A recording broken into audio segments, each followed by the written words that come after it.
Welcome to Not Milk Never Milk. Subscribe if you're lactose intolerant. You start by confirming your hardware and mapping so inputs register cleanly. You assign the gas action to a comfortable button and ensure forward is responsive. Latency ruins timing. Once set, practice the first timing. Press gas, then immediately push forward and hold for the prescribed frame window.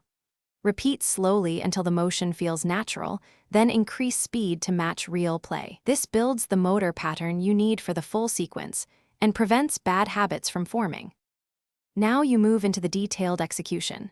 You press gas, push forward and hold for the exact frame count, then release while inputting the corrective opposite to reset your stance.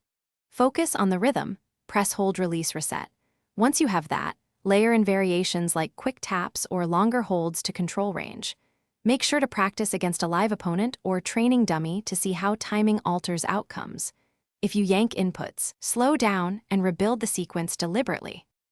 Finish each trial by confirming the expected animation and its in-game effect. That tells you the sequence landed correctly.